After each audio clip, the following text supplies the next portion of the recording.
já o desafio para que nós estejamos participando, todos nós, né? E não só nós, mas que nós tragamos outras pessoas para participar junto conosco destes momentos especiais. Eu quero começar essa série de mensagens citando uma frase que diz assim: para que as coisas mudem, você precisa mudar. Para que as coisas melhorem, você precisa melhorar. Para que você vença, você deve seguir os conselhos e aprender com pessoas que venceram. Dê ouvidos a fracassados e você será como um deles. Eu vou repetir a frase novamente, para que você ouça e grave na sua mente. Para que as coisas mudem na sua vida, você precisa mudar. Para que as coisas melhorem na sua vida, você precisa melhorar. Para que você vença, você deve seguir conselhos e aprender com pessoas que venceram. Dar ouvidos a fracassados, ou dê ouvidos a fracassados e você será como um deles. Aí eu pergunto a vocês: a quem nós devemos ouvir nesta vida, nesta terra? Aos homens ou a Deus? Eu não ouvi, eu quero ouvir a Deus, porque Deus é vencedor. E a frase diz: dê ouvidos a fracassados e você também será como um deles. Se você der ouvidos ao homem, você será como um homem. Mas se você der ouvidos a Deus, você será vencedor como Deus. E Deus disse o quê? Nós seremos mais do que vencedores. Em quem? Em Cristo Jesus, o nosso Senhor. Então, a proposta dessas mensagens é possibilitar uma mudança sensível na vida de qualquer um que queira ter uma vida diferenciada.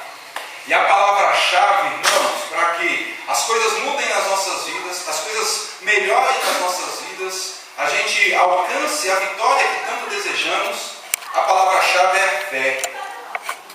Fé é a palavra-chave. Isso quer dizer o quê? Se você não tiver fé, todo esforço que você pode despender para alcançar seus objetivos não serão úteis, serão inúteis. Se você não tiver fé, todo esforço para que haja mudanças serão inúteis. Então a palavra-chave é fé. Fé em quem? Fé no quê? Fé em Cristo, fé na palavra de Deus. A Bíblia é o nosso livro base, porque é de autoria responsável pela nossa existência. Você não existe por conta de uma explosão, você não existe por conta de um acaso, você existe por conta do poder de Deus. Foi Deus quem te criou, foi Deus quem te formou, foi Deus quem fez tudo por você e mais do que tudo Ele fez, deu a você a oportunidade de passar a eternidade com Ele. Basta que você deposite sua fé em Cristo Jesus, o nosso Senhor e nosso Salvador. E na Bíblia nós vamos ver relatado nenhum milagre, não vamos ver relatado nenhum milagre, nenhuma obra maravilhosa, nenhum livramento, nenhuma bênção. Nada que vemos na Bíblia está isento da fé. Nenhum milagre, nenhuma bênção, nenhuma obra maravilhosa que você encontra na Bíblia está isenta da fé, está separada da fé. Todas as coisas que aconteceram, que a Bíblia relata, tudo está relacionado com a fé. E tem um texto maravilhoso lá em Hebreus que diz: quando você ouvir a palavra de Deus, você deve misturá-la com a fé, para que ela tenha efeito na sua vida. Primeiramente, fé em Deus, e em seguida, fé naquilo que Ele diz. Esses estudos desses 2 meses são nada mais do que o exercício da sua fé. Assim como se faz exercícios para eliminar as gordurinhas, ou para fortalecer os músculos, nós precisamos exercitar também a nossa fé, para eliminar a incredulidade que nos engorda, que nos persegue, e para fortalecer a nossa confiança no poder do Todo-Poderoso, no poder de Deus. Queremos desviar os olhares daquilo que é perecível e que é temporário, para focar naquilo que é permanente, para focar naquilo que é eterno. Queremos, irmãos e irmãs, nessas semanas, mostrar a vocês que nós podemos, pela graça de Deus, viver uma vida com abundância, e com abundância de verdade. Por isso eu convido vocês a abrirem suas Bíblias em Hebreus capítulo 12, verso 1 e 2. Veja o que diz a palavra do Senhor em Hebreus, capítulo 12, versos 1 e 2. O objetivo é desviar os nossos olhos daquilo que é perecível e colocar os nossos olhos naquilo que é eterno e permanente. Permanente e eterno. E Hebreus 12, 1 nos indica a que lado nós devemos olhar. Nos mostra quem é o eterno, quem é o permanente. Diz assim a palavra do Senhor, Hebreus, capítulo 12, versos 1 e 2. Portanto, nós também, visto que temos a rodear-nos tão grande nuvem de testemunhas, desembaraçando-nos de todo o peso e do pecado, que tenazmente nos assedia, corramos com perseverança a carreira que nos está proposta, olhando firmemente para o autor e consumador da fé, Jesus, o qual, em troca da alegria que lhe estava proposta, suportou a cruz, não fazendo caso da ignominia, da vergonha, da humilhação, do escárnio, da zombaria, e está assentado à destra do trono de Deus. Uma outra versão diz assim: nós também, pois que estamos rodeados de uma tão grande nuvem de testemunhas, deixemos todo o embaraço e o pecado que tão de perto nos rodeia e corramos com paciência a carreira que nos está proposta, olhando para Jesus, autor e consumador da fé, o qual, pelo gozo que lhe estava proposto, suportou a cruz, desprezando a afronta, e assentou-se à destra do trono de Deus. Vamos orar? Muito obrigado, Pai, porque o Senhor nos deu a bênção de adorar o Senhor nessa noite. Ó Pai, nos deu a capacidade de entoar louvores ao Teu nome, de cantarmos, ó Pai, em espírito e em verdade, ó Pai, de adorarmos ao Senhor como o Senhor esperava e desejava de nós. Agora, ó Pai, eu peço ao Senhor que fale aos nossos corações. Ó Pai, primeiro, que nenhuma palavra saia da minha boca sem a Tua autorização. E segundo, ó Pai, que o Teu Espírito já esteja conduzindo, ó Deus, a mensagem do Senhor ao coração de cada um que aqui está. E que nós possamos, ó Pai, ver a fé de cada um aqui, ó Deus, desenvolvendo, se fortalecendo, crescendo, através da Tua palavra.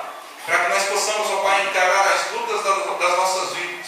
E não apenas encará-las, ó Pai, mas vencê-las para a glória do Senhor. Ó Pai, que nenhuma palavra saia da minha boca sem a Tua autorização. E que o Espírito do Senhor me use como instrumento. Que o Espírito do Senhor, ó Pai, me tome em suas mãos e me conduza por onde o Senhor bem entender. E que o Teu nome seja glorificado, Pai, no final desta mensagem. Ó Pai, fala aos nossos corações, no nome de Cristo Jesus. Amém. Amém. Neste texto bíblico, irmãos, irmãs e amigos, nós temos lições maravilhosas, as quais eu quero destacar, porque serão elas que darão a força, e a eficácia a todo o exercício da fé que faremos nos próximos domingos. Essas lições eu quero destacar. A primeira lição que nós encontramos aqui em Hebreus capítulo 12, versos 1 e 2, é que estamos rodeados de uma grande multidão. E queiramos ou não, estamos sendo observados. E por que não dizer também, irmãos, estamos observando. Diga aí, para você mesmo. Seu vizinho comprou um carro novo, mesmo que você não faça nenhum comentário, você vê. Você percebe que ele comprou algo novo. Você percebe que ele comprou um carro novo.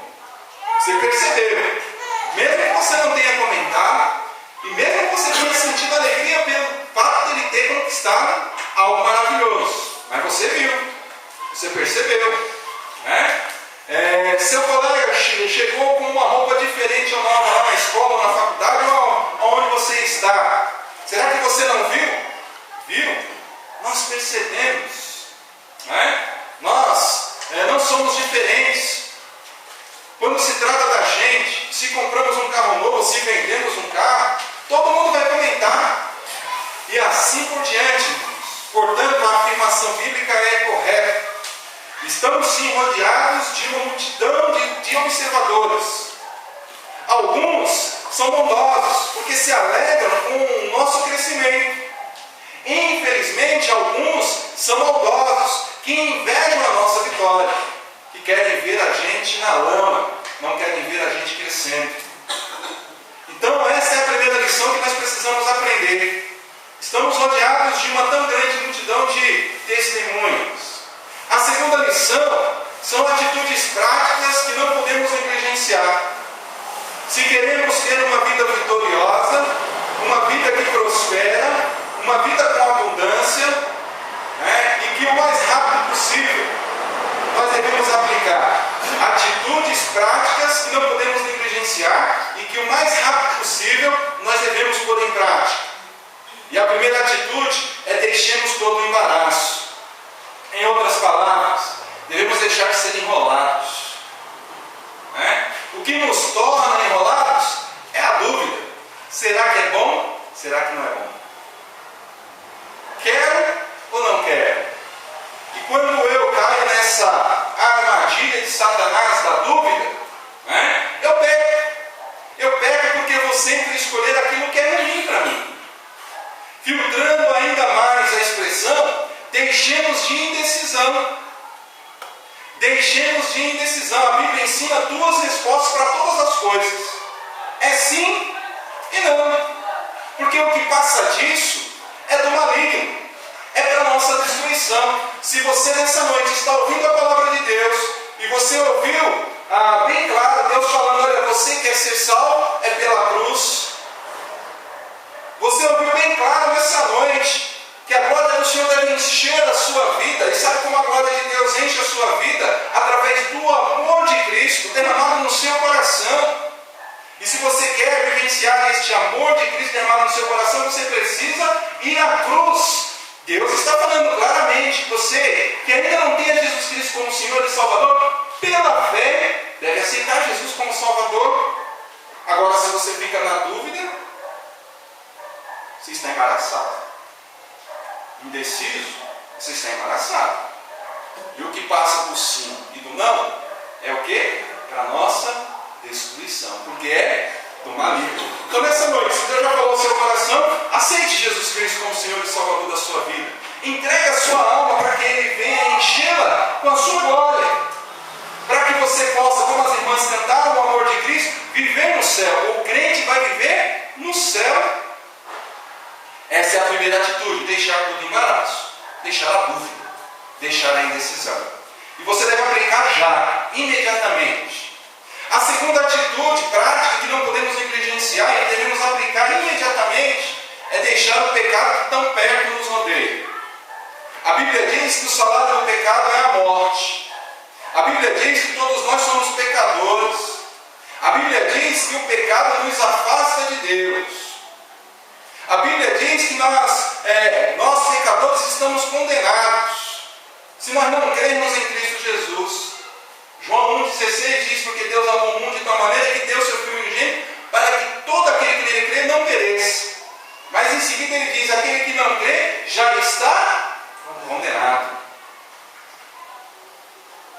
Percebam que a Bíblia, que a primeira expressão e a segunda expressão bíblica são imperativos. Deixe a dúvida, deixe a indecisão, deixe o pecado que tão de perto te rodeia. Como a terceira também é uma expressão imperativa, uma ordem. Porém, essas duas primeiras atitudes, irmãos, é de arrumação.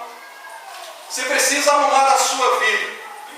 E quem vai fazer essa arrumação na sua vida é Cristo. Você precisa consertar. E como você opera esses consertos na sua vida? Entregando a sua vida a Jesus Cristo. Até porque a indecisão nos dificulta escolher o que é melhor. E quando não escolhemos nenhum nem outro, optamos sempre pelo pior. E o pecado prejudica em muito nossas vidas. Pecado não é fumar, tá? Pecado não é beber. Pecado não é se drogar, ou jogar, ou mesmo roubar. Isso não é pecado. Isso é resultado do pecado. O pecado leva a pessoa a isso. O pecado verdadeiro que desagrada a Deus é a desobediência. E eu já falei aqui, eu vou repetir, Deus não vai cobrar se você bebe ou se você fuma. Deus vai cobrar de você a sua obediência. Porque não obedeceu se eu disse que era assim? Porque não obedecesse se eu ordenei que não deveria fazer?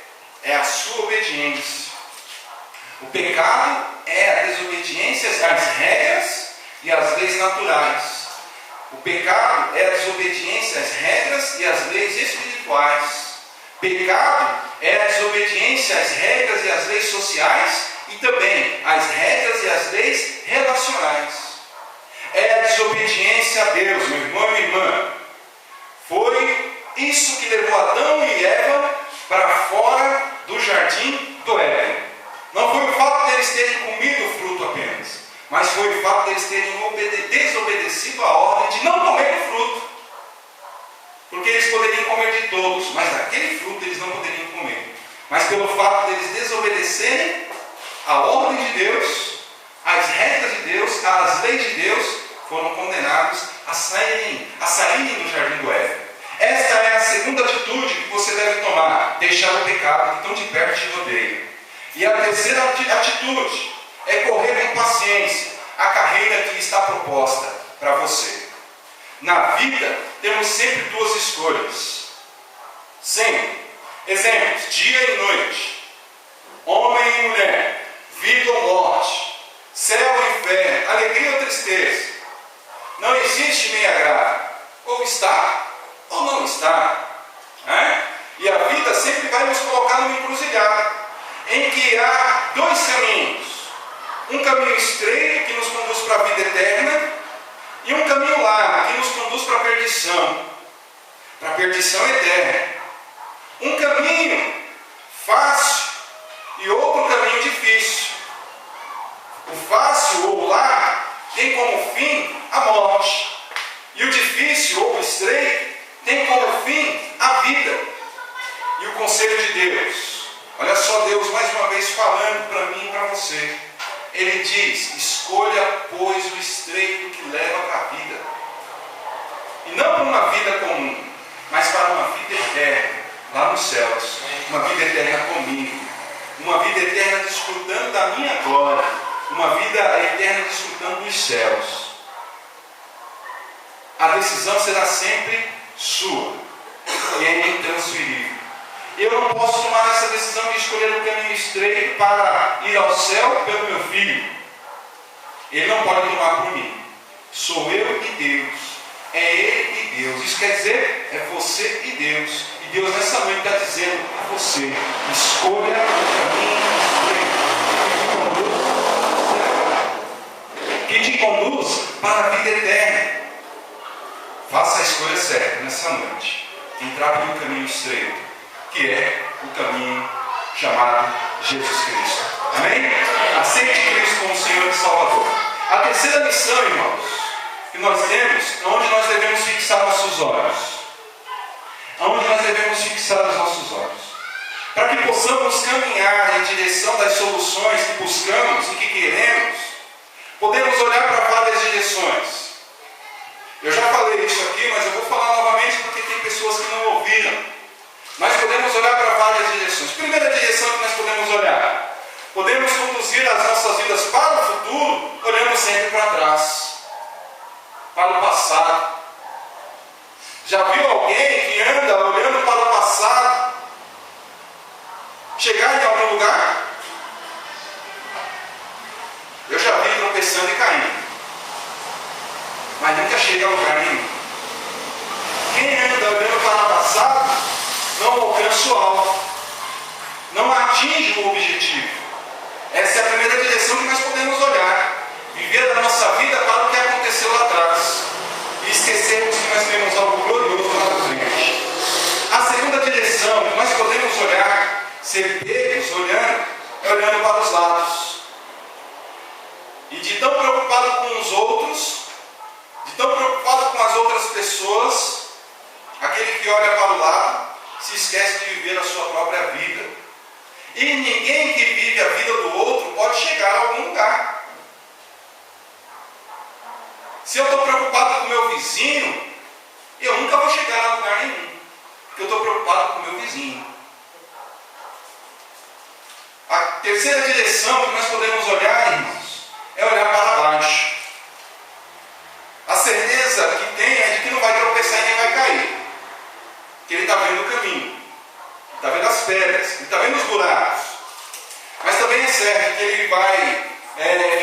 em círculos. Porque ele não está vendo para onde ele está indo, ele está olhando para baixo. E o chão é igual. E ele vai ficar andando em círculos. Porque não está vendo para onde está indo. Ele não está olhando para onde ele deve ir. Ele não está fixando no alvo. E ele não vai sair do lugar. A quarta direção não é bem uma direção, mas é aquele que tem seus olhos vendados. A verdade está na cara dele, mas ele não consegue enxergar a verdade como verdade para a sua vida. E aí o que acontece? Vive uma ilusão, vive um engano, vive um sonho, vive uma utopia, algo inatingível, porque ele está com seus olhos vendados. É igual o cego no meio do tiroteio, não sabe para onde vai. Ele está perdido. E quantas pessoas estão no mundo com os olhos vendados? A verdade está estampada diante deles, mas eles não querem crer na verdade, não querem aceitar a verdade, não querem viver a verdade. E essa noite a verdade está diante de você. Cristo Jesus é a verdade. Amém. Cristo Jesus é a verdade. Não feche seus olhos para essa verdade. E aí nós entramos na quinta direção para a qual nós podemos olhar. É olhar para cima. O que encontramos em cima? Os céus. E o texto diz que Cristo está sentado à destra de Deus, que está nos céus. Olhar para Jesus, que é o autor, aquele que criou e consumador, aquele que executou a nossa fé, é olhar para Deus. Olhar para aquele que pode dar a mim e a você tudo o que nós necessitamos pela fé.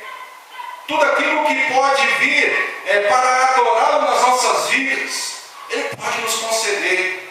Por isso, nessa noite, olhe para Jesus e verás Deus, e verás a glória de Deus. E nós cantamos nessa noite: maravilhoso é estar na Tua presença, é contemplar a Tua formosura. Cristo é alguém que suportou a cruz, preferiu, o texto diz, que Ele preferiu suportar a cruz. Ele não se importou com a afronta, com a zombaria, com o escárnio, com a humilhação, para que por Ele nós fôssemos salvos.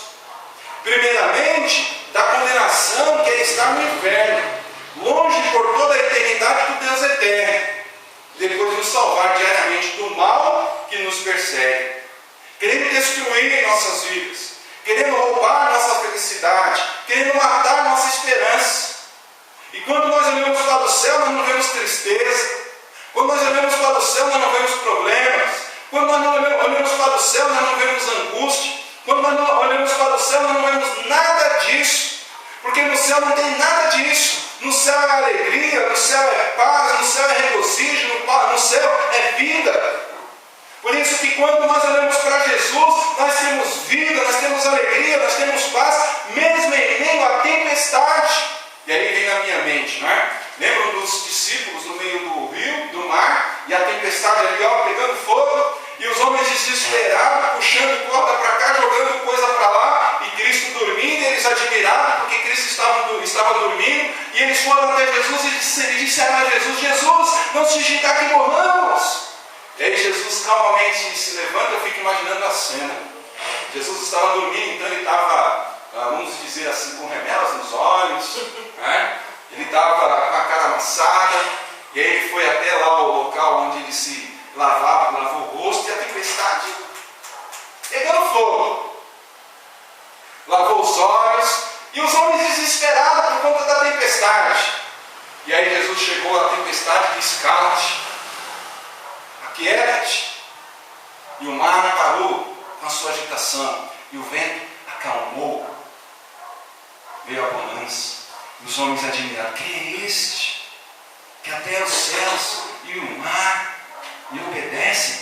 Olha só a declaração deles: o vento e o mar obedecem. As coisas naturais obedecem a Deus. E aí Jesus volta-se para eles e diz: homens de pouca fé, onde estava a fé de vocês? Irmãos e irmãs, Cristo está pronto para nos salvar. O que Ele precisa de mim e de você é fé. Nós precisamos crer no poder de Deus.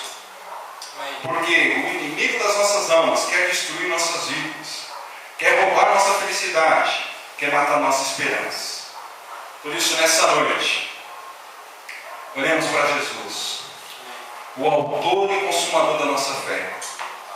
Fé que será exercitada pela prática daquilo que o Senhor nos revela a cada dia, a cada semana. Isso quer dizer o que, irmãos e irmãs? Faça o que a Bíblia diz. Para fazer aquilo que a Bíblia diz, ao fazer aquilo que a Bíblia diz, será próspero em todas as áreas da sua vida. Serás bem-sucedido em todos os negócios que se envolver. Principalmente, viverás a glória pelo poder de Deus. Mas é importante que você tenha fé de verdade. E essa prosperidade, esse ser bem-sucedido, eu quero deixar bem claro aqui, não é enriquecer, não é ficar milionário, mas é ter paz em meio às lutas, em meio às dificuldades. E isso só é possível quando nós temos fé. É importante que você tenha fé de verdade, creia de verdade e faça de verdade aquilo que Deus te ordena que você faça. Siga as orientações de verdade que a Bíblia te dá. E certamente Deus abençoará a sua vida em tudo. Até quando você perder algo que você queria muito, você verá a glória de Deus, verá a bênção de Deus. Mesmo que você não receba aquilo que você deseja tanto, você verá a bênção de Deus, a glória de Deus. Mas para isso, você precisa, com fé, praticar imediatamente e urgentemente aquilo que o Senhor nos ensina nessa noite. E a primeira lição, sabermos que as pessoas estão nos olhando. A segunda lição, atitudes que devemos ter: deixar o embaraço, deixar o pecado, correr com paciência a carreira que nos está proposta. E a terceira lição, olhar para Jesus, o autor e consumador da nossa fé. Nessa noite, você tem a oportunidade da sua vida de mudar a sua vida. Lembram a primeira frase? Para que as coisas mudem, você precisa mudar. Para que as coisas melhorem, você precisa melhorar. Para que você vença, você deve seguir os conselhos e aprender com pessoas que venceram. Dê ouvidos a fracassados, você será como um deles. Quem é que venceu? Cristo Jesus. Siga os conselhos e aprenda com Cristo. E serás bem-aventurado no seu viver, hoje e para todo sempre. Amém? Muito obrigado, Senhor, por essa meditação, por essa palavra. Muito obrigado, Deus, pelo poder do Senhor manifestar nessa noite. Ó Pai, eu quero pedir ao Senhor que continue falando aos corações, ó Pai, daqueles que aqui estão. Ó Deus, se houver alguém que ainda não tenha Jesus Cristo como Senhor e Salvador da sua vida, ó Pai, o Senhor nos aconselha. O Senhor nos diz que a vitória é maior, a prosperidade maior, é o ser bem-aventurado melhor. Não é as riquezas materiais dessa vida, não são os bens que nós podemos conquistar aqui nessa terra, mas é a certeza da vida eterna, pela fé em Cristo Jesus. Ó Pai, se houver alguém que ainda não tem essa certeza da fé, não tem a certeza ainda da salvação, porque ainda não depositou fé no Senhor, ainda não teve a sua alma invadida pela Tua glória, Senhor, eu quero clamar a Ti nesta noite, neste momento. Fale ao coração dessa pessoa. Ó Pai, trabalha na alma dessa pessoa. Convença, ó Pai, essa pessoa a tomar uma decisão. Não ficar, ó Pai, na indecisão. Ó Pai, não permitir que o pecado condene a perdição eterna, mas que olhe para Jesus e venha aceitar a salvação que Cristo está oferecendo, para que possa mudar, para que possa melhorar, para que possa vencer. Ó Pai, que cada um de nós possamos ouvir, aprender e obedecer aquilo que o Senhor nos diz. E se houver alguém sem Jesus, nessa noite, seja o dia da salvação dessa alma. Ó Pai, eu peço a Ti no nome de Jesus, trabalha nos corações. Simples a mensagem, objetivo. Ó Pai, mais claro. onde diz que precisamos de Jesus. Ó Deus Todo-Poderoso. Se houver alguém aqui que ainda não tem a salvação, não tem certeza, se te perguntarem neste momento, se você morrer hoje, para onde você vai? Você não vai saber dar uma resposta. Céu ou inferno, ou qualquer outro lugar, você não vai saber responder. Mas hoje você quer acabar com essa dúvida. Você quer pôr fim nessa dúvida. Quando alguém te perguntar para onde você vai quando você partir dessa vida, você quer responder com toda a convicção: vou para o céu, porque Cristo morreu na cruz para que eu pudesse ser salvo. E para que isso possa ser fato na sua vida, você precisa reconhecer que é pecador e confessar o seu pecado, abandonar o seu pecado, entregar a sua vida a Jesus, entregar a sua vida a Jesus, para que você possa ter essa certeza. Não sou eu que vou dar essa certeza a você, é o Espírito de Deus, é a palavra de Deus, e Ele vai encher a sua alma da glória dele. Ele vai dar a você o privilégio de entrar nos céus. Se há alguém nessa noite que ainda não tem essa certeza, que está em dúvida, mas quer pôr fim a essa dúvida, e quer ter a certeza absoluta de que vai adentrar no reino dos céus, porque Deus disse que todo aquele que crê será salvo. Ele não põe dúvida, ele não coloca aqui um questionamento, ele afirma: todo aquele que crê será salvo. E nessa noite, você quer obedecer a Cristo, você quer pôr a sua fé em Jesus, para que você tenha essa salvação. Se há alguém aqui nessa noite, levante a sua mão dizendo: pastor, ora por mim. Há alguém? Não perca a oportunidade. Cristo quer salvar a sua alma. Cristo quer dar a você a certeza da vida eterna. Cristo quer dar a você a certeza de entrar no reino dele. Não perca a sua chance. A Bíblia diz que a nossa vida é como um vapor que aparece por um pouco e logo se vai. Quem me garante que você vai chegar, ou quem te garante que você vai chegar na sua casa? E nós só tomamos essa decisão enquanto temos vida. Porque depois que nós partimos deste mundo, já está definido que nós seremos, para onde nós iremos. Se você ainda não tem certeza da salvação da sua alma, hoje é o dia.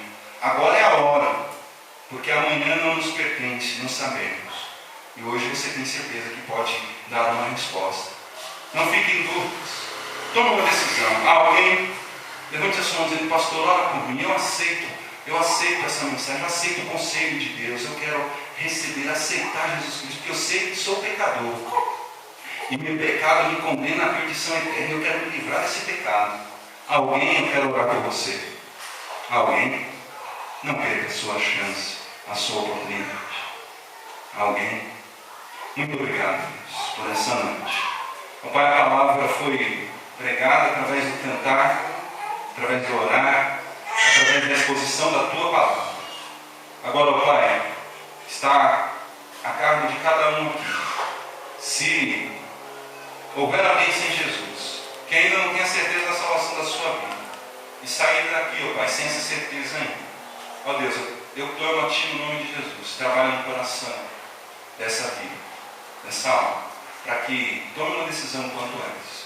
Continue dando oportunidades para que ela possa ser salva. Ó Pai, eu peço a Ti no nome de Jesus. Abençoa a nossa igreja. Deus falou ao seu coração, meu irmão. Levante a sua mão dizendo: pastor, Deus falou ao meu coração. Amém. Amém. Amém. Muito obrigado, Pai, pelas vidas que aqui estão. Que Deus e que o Senhor falou aos seus corações. Trabalhe nas suas vidas. Ó Pai, para que possam continuar firmes na presença do Senhor. Possam continuar firmes na presença do Senhor. Se houver alguém entre nós que está desviado dos caminhos do Senhor e quer tomar uma decisão de reconciliação, ó Pai, o Senhor falou ao seu coração nessa noite. E essa pessoa quer firmar um compromisso com o Senhor.